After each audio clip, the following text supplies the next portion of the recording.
हमने यहाँ कार्यक्रम किया आपके स्कूल में। आपके स्कूल के जो प्रिंसिपल साहब हैं आदरणीय संजीव कालड़ा जी से हम लोग कुछ दिन पूर्व मिले थे, उनसे बातचीत की। हमने कहा कि हम जल संरक्षण के ऊपर हमारे प्रांत के संयोजक आने वाले हैं और हम चाहते हैं कि बच्चों के साथ कुछ बातचीत पानी के ऊपर हो जाए। तो संजीव कालड़ा जी ने कहा कि आप कार्यक्रम नहीं करें, मैं कार्यक्रम की व्यवस्था भी करूंगा। और ऐसी सुंदर व्यवस्था कालड़ा जी ने की है। मैं चाहूंगा कि आदरणीय नरेंद्र खट्टर जी उनको पुष्प दे करके उनका अभिवादन करें। बेला जी आप भी आइए साहब। प्रिंसिपल साहब को पुष्प गुच्छ दे करके उनका जोरदार स्वागत कीजिए।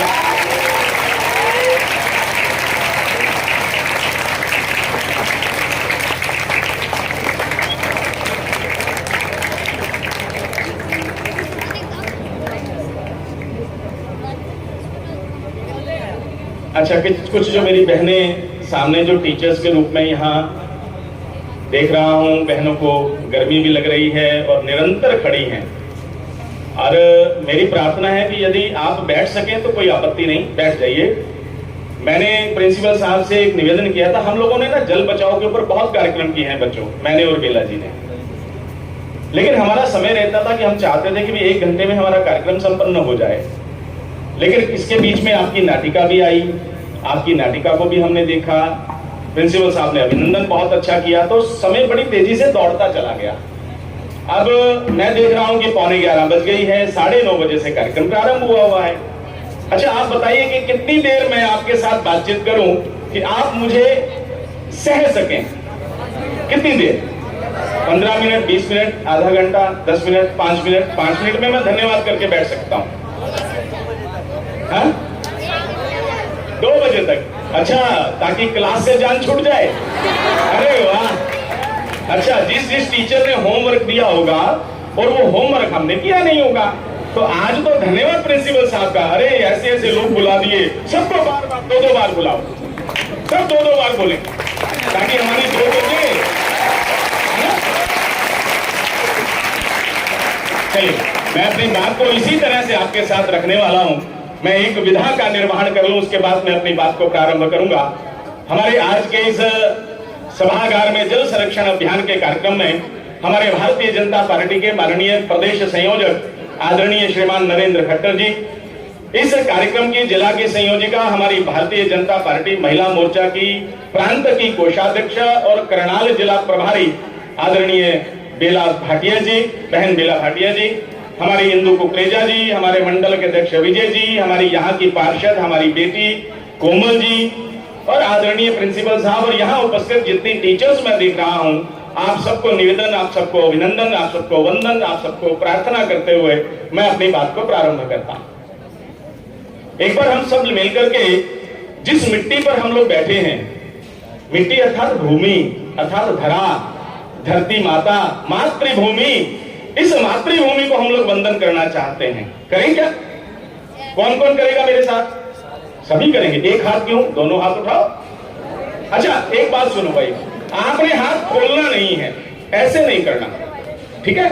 अब ऐसे क्यों नहीं करना वो भी मैं बताता हूं, ठीक है? मैं जल संरक्षण पर बात करूंगा आपके साथ, लेकिन उसके साथ एक बार आपके साथ प्रारंभ तो कर लूं, कार्यक्रम प्रारंभ तो हो जाए ना। मेरे कुछ बच्चे जो बॉयज हैं ना, वो बड़े टकटकी लगा के देख रहे हैं, अंकल पता नहीं क्या बैटिंग करने वाले हैं। अरे भाई, मैं ऐसा कुछ नहीं करने वाला हूं, आपको केवल आज टीचर से मार से बचाने वाला हूं, क्योंकि आप होमवर्क करके आए नहीं हो और प्रिंसिपल साहब की दृष्टि मंच से आपकी तरफ जा रही है, वो देख रहे हैं, है ना, आपको बचाने वाला। तो हम लोग इस मातृभूमि को, इस मिट्टी को, इस भारत माता को वंदन करना चाहिए, करना भी है, लेकिन हाथ खोल करके नहीं करना। अर्थात हमारे पीछे हाथ क्यों नहीं खोल करके करना?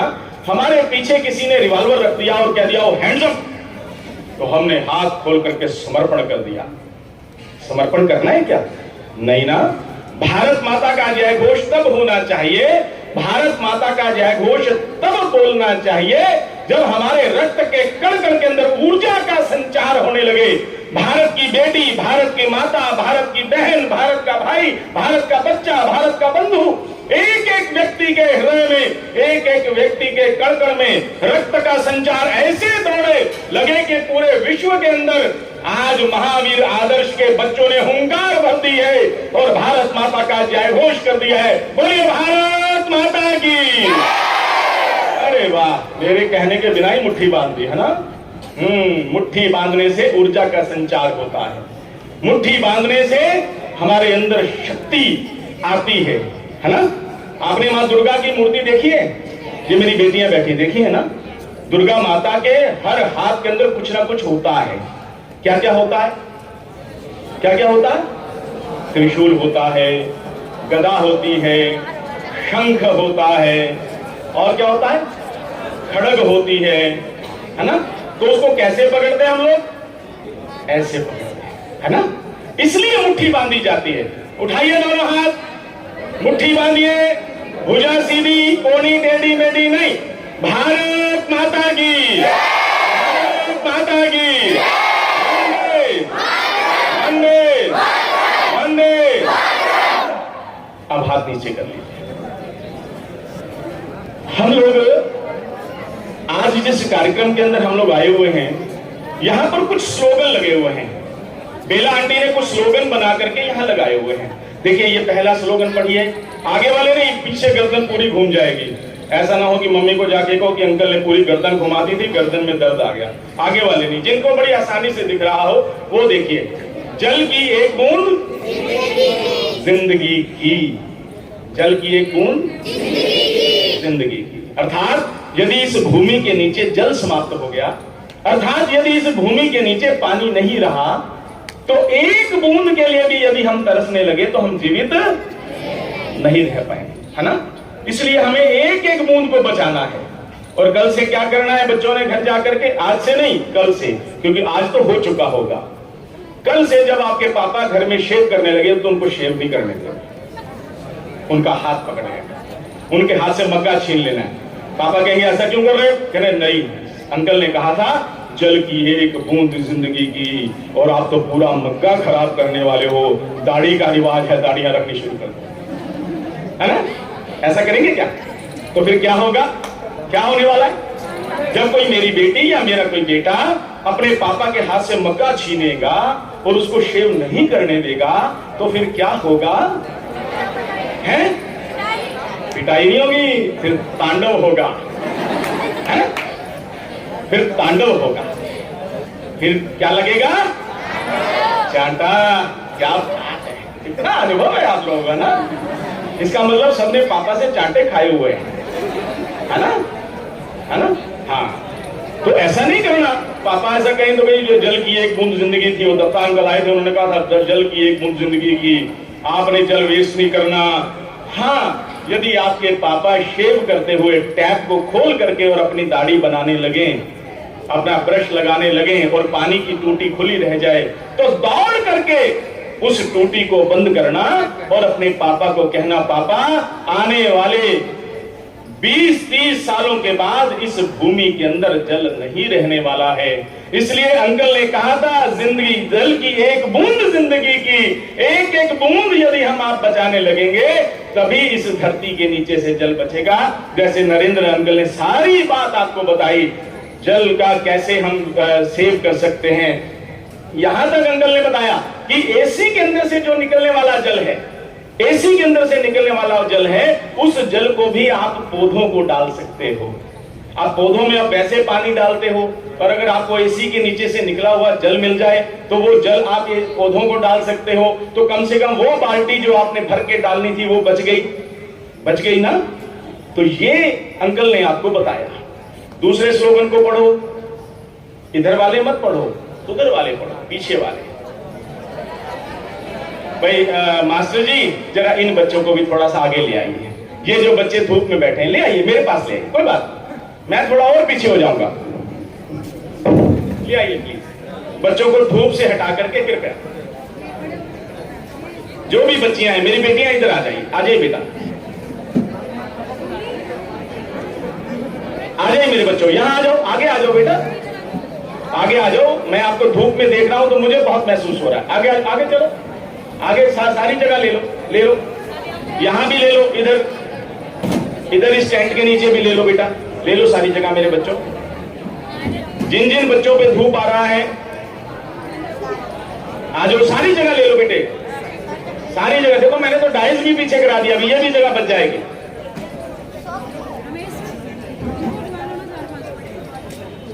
आ जाओ बेटा, आ जाओ प्लीज, आ जाओ, आ जाओ मेरे बच्चों, आ जाओ, आगे आ जाओ, आगे आ जाओ बेटा, वहां बैठ जाओ, कोमल आंटी बैठी है उधर से शुरू कर लो, बैठ जाओ, बस धूप नहीं आया आपके पास,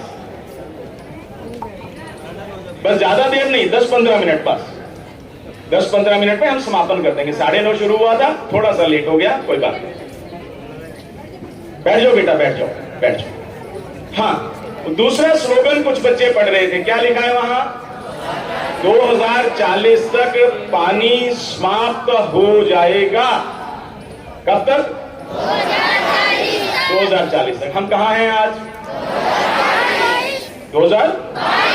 1922 में तो नहीं है? पक्का? पक्का पता है? अरे वाह, कमाल है, बच्चों को पूरा तैयार किया हुआ है ना।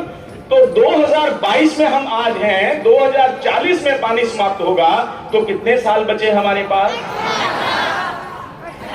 18 साल बचे। 18 साल बचे। अब आप में से बहुत से बच्चे 12 साल के होंगे, कोई 15 का होगा, कोई 18 का होगा। अर्थात जब हम लोग 25 साल की उम्र से लेकर के 35-40 साल की उम्र तक स्वयं पहुंचेंगे, तब तक हम पानी की एक एक बूंद के लिए तड़पने लगेंगे, है ना? तड़पने लगेंगे ना, तो हमें आज से कुछ करना होगा ना, करना चाहिए ना। वो मैं बताऊंगा क्या करना चाहिए, जैसे अंकल ने बताया। अभी स्लोगन को पढ़ो, ये जिधर मैं उंगली कर रहा हूं, ये देखो क्या लिखा। नहीं, रुको रुको, ऐसे सारे नहीं, मुझे ऐसा लगेगा पता नहीं क्या हो गया, नारे लगा रहे हैं बच्चे।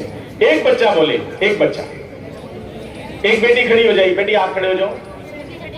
पता ही लग रहा, बेटी को भी नहीं पता लग रहा कि कौन अंकल क्या किसको कह रहे हैं। कोई भी बेटी बताओ, ये क्या लिखा है? जल ही जीवन है, इसे व्यर्थ ना बहाएं। जल ही जीवन है, इसे व्यर्थ ना बहाएं। ठीक है, क्लियर हो गया? कोई इसको और खुलासा करने की जरूरत तो नहीं। जल ही जीवन है, इसे व्यर्थ ना बहाएं, अर्थात जल हमारी जिंदगी है, हमारा जीवन है, इसे हमें वेस्ट नहीं करना है। एक और स्लोगन था, ये क्या है?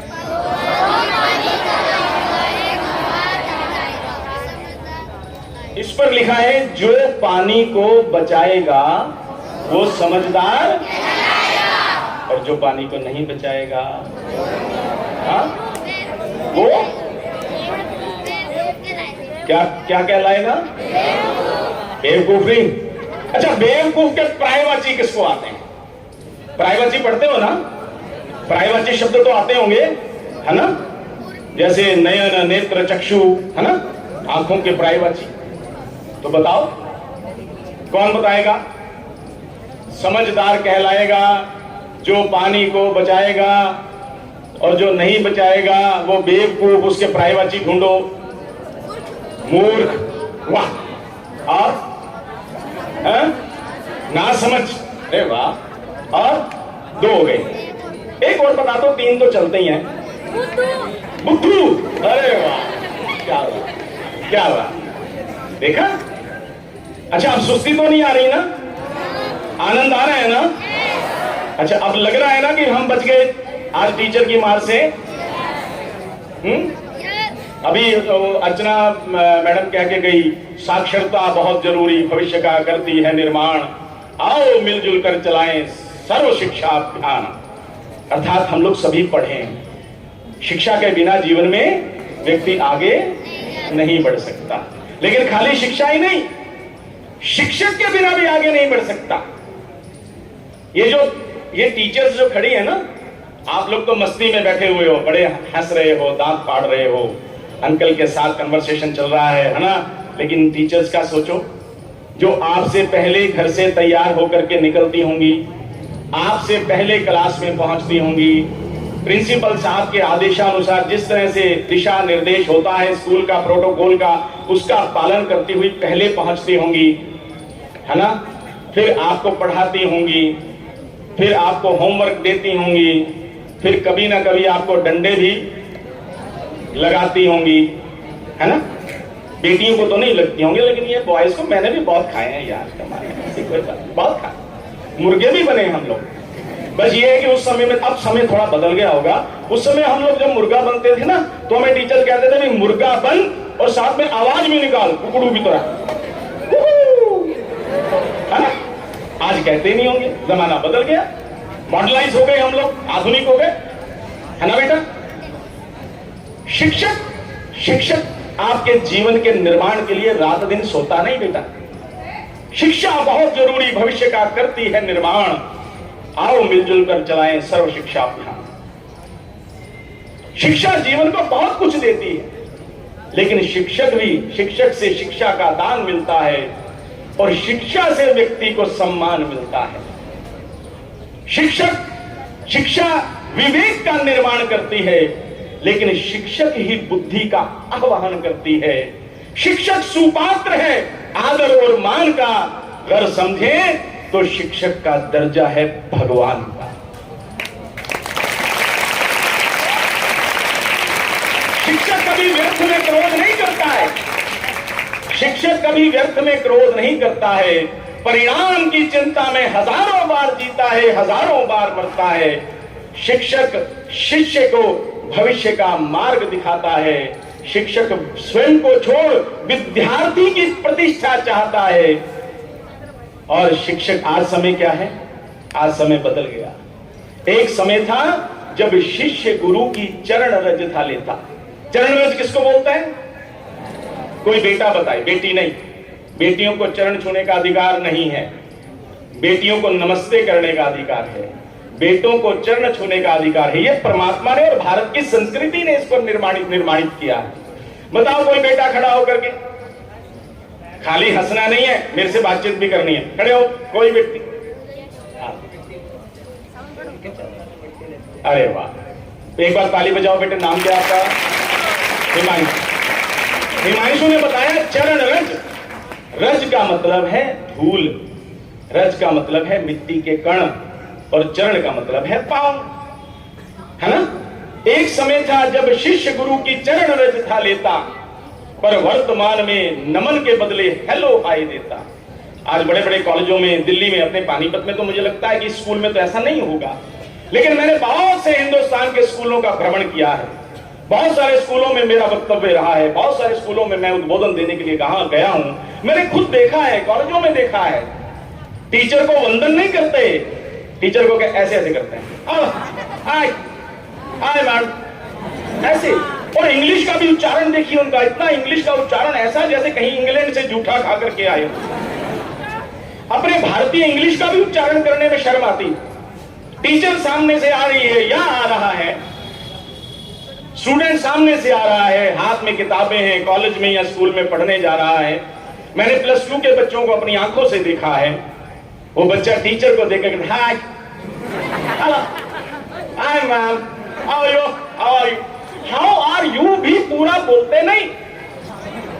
हाय मैम, हाउ आर यू। अब वो मैडम को समझ में आ गया था, बहुत बढ़िया। अगर पानीपत की कहीं कोई मैडम गई हुई है उस प्रांत में और वहां का कल्चर कोई बहुत ज्यादा इंग्लिश हो गया है, तो उसको तो आधे में यही समझ नहीं आएगी, ये तो कर गया, आगे क्या बोल गया ये। लेकिन हम फिर उस मिट्टी से जुड़े हुए हैं। एक समय था जब शिष्य गुरु की चरण रज था लेता, पर वर्तमान में नमन के बदले हाय हेलो हाय देता। शिष्य का भी दोष नहीं है, घटिया चलन हुआ है। आज हाथ हाथ में मोबाइल का प्रचलन हुआ है। आज हाथ हाथ में मोबाइल का प्रचलन। इस मोबाइल ने हमें सुविधाएं तो दी होंगी बेटा। मैं अपनी बच्चों को कह रहा हूं। आज मैं अपनी बहन जी से सुबह ही बात कर रहा था, बेला जी से। जब मैंने बहन जी से पूछा कि आदरणीय भाई साहब नरेंद्र खट्टर जी क्या रोहतक से निकल चुके हैं।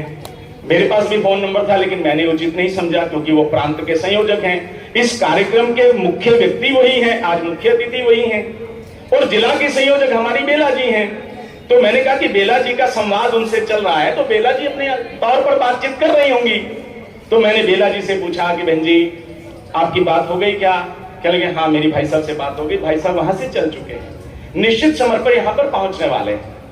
तो मैंने कहा बहन जी कुछ मोबाइल की बात चली। मैंने कहा जी मैंने तो कल दोपहर के बाद एक बार भी इंटरनेट ऑन नहीं किया।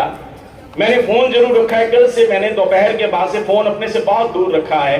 मैं जब हाथ में मोबाइल पकड़ रहा हूं तो मेरे हाथ में बड़ी अजीब सी झंझनाहट हो रही है, और मुझे ये लगता है कि कहीं ना कहीं इस मोबाइल की वाइब्रेशन से मुझे कहीं ना कहीं कुछ प्रॉब्लम होने वाली है। ये आज ही मैं साझा कर रहा था। तो मैंने ये सोचा कि यदि एक मोबाइल की वाइब्रेशन से मेरे एक हाथ में झंझनाहट हो सकती है, तो मोबाइल हमें जो थाली में परोस रहा है मोबाइल जो हमें प्रस्तुत कर रहा है, मोबाइल जो हमारी संस्कृति का विखंडन कर रहा है, मोबाइल जो हमारी सभ्यता को तार तार कर रहा है, मोबाइल जो हमारी मर्यादाओं को उधेड़ रहा है, अगर ये छोटा सा वाइब्रेशन इसका झंझनाहट कर सकता है, तो जो मोबाइल हमें दे रहा है ये पता नहीं क्या क्या चीज हमें दे रहा होगा, कौन कौन सी चीज कब ये थाली में परोस कर हमारे हृदय के अंदर उतार देगा, हमें स्वयं भी पता नहीं लगेगा और हम उसके शिकार होते चले जाएंगे। आज इसीलिए मैंने ये कहा कि शिष्यों का भी दोष नहीं है, शिष्य था विद्यार्थियों का भी दोष नहीं है, घटिया चलन हुआ है। आज हाथ हाथ में मोबाइल का प्रचलन हुआ है। मैं आपसे निवेदन करूं मेरे बच्चों, मोबाइल रखो, जरूर रखो, क्योंकि समय बदल गया है। आज लैपटॉप की जरूरत है, मैं मानता हूं। आज हाथ में मोबाइल की जरूरत है, मैं मानता हूं। लेकिन कोशिश करो मेरे बच्चों कि मोबाइल से जुड़ो, लेकिन मोबाइल की अजीबोगरीब प्रस्तुतियों से मत जुड़ो। मोबाइल को केवल उस संसाधन के रूप में इस्तेमाल करो जिससे हमारी दूरियां नजदीक हो सकें। हम कहीं बाहर हैं तो अपने माता पिता के संपर्क में रह सकें, हमें कुछ पूछना है तो हम अपने अध्यापक के संपर्क में रह सकें, लेकिन हमारी वृत्तियों को हमें भ्रांतियों की ओर ना ले जा सके। इसलिए मोबाइल से सतर्क भी रहना बहुत जरूरी है, बहुत जरूरी है मेरे बच्चों। और ये मोबाइल हमें बहुत कुछ दे रहा है, ऐसा नहीं कि हमें केवल गलत प्रस्तुतियां दे रहा है, ये मोबाइल हमें जागरूक भी कर रहा है। दुनिया की किसी भी जानकारी को हम गूगल पे जाकर के सर्च कर सकते हैं। अभी बैठे बैठे आप नरेंद्र खट्टर जी का बायोडाटा निकालेंगे, गूगल पे सारा आ जाएगा कि पहले बहुत बड़े अधिकारी थे, आप हाइड्रोलॉजिस्ट थे इरिगेशन डिपार्टमेंट के अंदर, वहां से रिटायर हुए, भारतीय जनता पार्टी में आए, जीवन का सारा वृतांत तो गूगल पे हमें मिल जाएगा। ये उसकी खूबसूरती ही है, लेकिन हम उसका उपयोग केवल उतना करें। वहां पर सर्च मारो कि जल कैसे बचाया जा सकता है, वहां सर्च मारो कि टीचर का अभिवादन कैसे किया जा सकता है, वहां सर्च मारो परिवार के अंदर जीवन कैसे जिया जा सकता है। अच्छी चीजों को स्वीकार करो मेरे बच्चों, और इस प्रकार की दूषित चीजें जो प्रस्तुत होती हैं उससे अपने आप को बचाने की चेष्टा करो। इतना मुझे कहते हुए आपको, क्योंकि मैं समय की तरफ बार बार देख रहा हूं, 11:15 बजे मैंने शुरू किया था, 11:07 हो गई है, आप 9:30 बजे के बैठे हुए हैं। मैं चाहता हूं कि मैं इस कार्यक्रम का समापन, इस कार्यक्रम को संपन्नता की ओर ले जाते हुए मैं ये कोशिश कर सकूं कि मेरे बच्चे, आज जितनी भी संख्या यहाँ है, मुझे लगता है कि लगभग 700, 800, 900 के करीब, अकाउंट कोई गिनती तो मैंने की नहीं, एक अंदाजा है मेरा कि इतनी संख्या तो इन बच्चों की रही होगी। अगर इन बच्चों में से भी, अगर इस संख्या में से भी कुछ ऐसे क्रांतिकारी बच्चे निकल जाएं, कुछ ऐसे बच्चों के मन में ये भावना उद्वेलित होने लगे कि नहीं, मुझे पानी बचाने के लिए कुछ ना कुछ करना चाहिए, मुझे एक सार्थक प्रयास करना चाहिए, मुझे एक सार्थक कदम उठाना चाहिए, यदि कुछ बच्चे भी इस प्रकार के आंदोलनकारी होकर के निकलेंगे तो ये जल बचेगा, जल बचेगा तो जीवन बचेगा, जीवन बचेगा तो सृष्टि बचेगी। अन्यथा एक जल की कमी से सारी सृष्टि सर्वनाश को प्राप्त होती चली जाएगी। आप कहेंगे सर्वनाश कैसे? सर्वनाश होगा? सर्वनाश नहीं होगा। सर्वनाश का मतलब अर्थात सब कुछ विध्वंस। जब पानी नहीं होगा तो पिएंगे क्या, और पिएंगे नहीं तो जिएंगे कैसे? अब कुछ बच्चे बीच में ये भी सोच रहे होंगे, अंकल पानी पीना ही थोड़ी होता है, पानी तो नहाना भी होता है, ऐसा सोच रहे होंगे ना? नहीं। और कुछ बच्चे ऐसे होंगे, चलो अच्छा है पानी खत्म हो जाएगा तो बढ़िया है, आगे सर्दियां आ रही हैं, महीना तो मैं वैसे ही नहीं नहाता, है ना? हमारे एक बड़े मित्र थे, बड़े अच्छे, मैं वो नहाते नहीं थे, मैं उनको कहता था, वो मेरे को कहते, दत्ता जी आप तो सवेरे 5 बजे नहा लेते हो, आपकी खोपड़ी में गड़बड़ है। मैंने कहा हाँ भाई साहब, मेरी खोपड़ी में गड़बड़ है, मैं सर्दियों में भी 5 बजे नहा लेता हूँ। क्यों करूँ? मैं राष्ट्रीय स्वयंसेवक संघ का कार्यकर्ता हूँ, सुबह मुझे शाखा पे जाना होता है और मैं नहा करके जाता हूँ, लोग आ करके नहाते हैं, मैं नहा करके जाता हूँ और आ करके फिर दोबारा नहा लेता हूँ, गर्मियों में। सर्दियों में नहीं भाई, ऐसी झूठ नहीं बोलूंगा, सर्दियों में ऐसी गड़बड़ नहीं हो सकती। वो कहते अच्छा भाई साहब कमाल है आपकी, तो आप तो रोज नहा लेते हो। मैं कहा आप नहीं नहाते? कहते मैं नहाता हूँ, मैं भी नहाता हूँ। मैंने कहा कब नहाते हो? कहने मुझे 27वें दिन खारिश होने लगती है, मैं 27वें दिन नहाता हूँ। मैंने कहा वाह भाई साहब कमाल है, आपने तो कीर्तिमान स्थापित कर दिया स्नान करने में ही।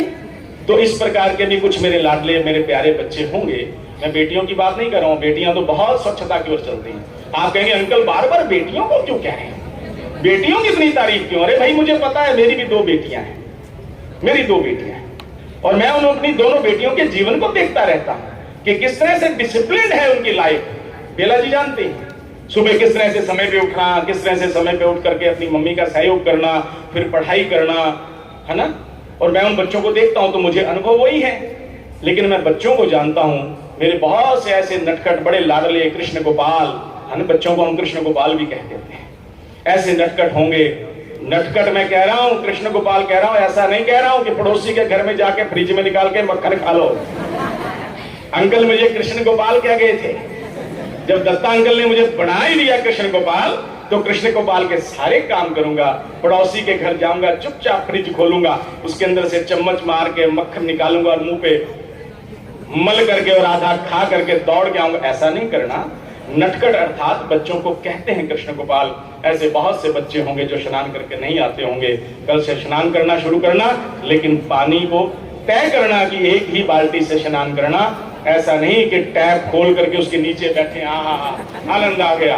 गर्मियों में ऐसा करते होंगे आप लोग, टैप खोल करके नीचे बैठ जाते हैं, मम्मी आवाज लगा रही है, अरे आजा रोटी तैयार है, थाली में डाल दिया, अरे रुक जा मम्मी आज तो, है ना। ऐसी एक्टिंग आप लोग करते होंगे। तो ऐसा नहीं करना। पानी को सुरक्षित करना, पानी का रक्षण करना, पानी का संरक्षण करना, पानी को बचाना, जल को बचा करके जीवन यात्रा को आरंभ करना, अपने आने वाले लोगों को भी ये समझाना, अपने लोगों को मिलने वालों को, रिश्तेदारों को भी ये समझाना कि पानी बहुत जरूरी है। बरसात का पानी आए तो हमारी छतों से जो वाटर हार्वेस्टिंग का सिस्टम होता है उसको घर घर के अंदर लगवाया जाए, पानी बचे। बरसात का पानी दोबारा से जिस तरह से, जिस भाव से हमें आकाश से, बादलों से वो जल मिला, उसी भाव के साथ वो जल दोबारा हम धरती मैया को अर्पित कर दें। आपको पता है कि हमारी गंगा, जमुना, सरस्वती 3 नदियां होती थी, और जमुना आज हम दोबारा से, जमुना हमारी सरकार सरस्वती नदी को दोबारा से खोज करके निकाल रही है, दोबारा से उसको तलाश कर रही है। आज ऐसा क्यों हो गया कि हमें सरस्वती को तलाश करना पड़ रहा है? अर्थात हमने बड़ी बेरहमी से उसके जल को उपयोग में लाए, इसीलिए सरस्वती समाप्त होती चली गई। आज हमारी सरकार सरस्वती का पुनरुत्थान, पुनर्जन्म करने वाली करवाने के लिए लगी हुई है। इसी तरह जमुना समाप्त ना हो जाए, इस तरह से हमारी नदियां समाप्त ना हो जाए, भूमि का जल निरंतर चलता रहे, धारा प्रवाह बहता रहे। इतना मुझे कहना है। इतना कह करके संकल्प लेंगे, और मैं संकल्प के साथ एक बात कह करके कि हाथ से हाथ मिला करके, कड़ी से कड़ी बना करके, एक से एक भाव मिलाते हुए जब हम लोग सभी एक साथ होकर के चलेंगे तो कोई काम मुश्किल नहीं, बहुत काम आसान है। मुझे बहुत बड़े शायर डॉक्टर कुंवर बेचैन की 4 पंक्तियां याद आ रही हैं। वो कहा करते थे कि सारी धरा भी साथ दे तो और बात है, तू जरा भी साथ दे तो और बात है, यूं तो एक पांव से भी चल रहे हैं लोग, दूसरा भी अगर साथ दे तो और बात है। इस तरह एक पांव से भी लोग चल लिया करते हैं, लेकिन दूसरा पांव भी यदि साथ चल पड़े तो बहुत रास्ता आसान हो जाता है। इस तरह से कड़ी मिला करके हम लोग चले, हम लोग इस यात्रा को प्रारंभ करें जल बचाने की यात्रा में। बाकी यात्राएं जो कर रहे हैं करते रहें, जल बचाने की यात्रा में आप लोग चले। अपने अध्यापकों का अभिवादन करें, अपने टीचर्स को हमेशा सम्मान दें, अपने प्रिंसिपल साहब के प्रति हमेशा कृतज्ञता का भाव हमारे हृदय करण के अंदर अंकुरित रहना चाहिए।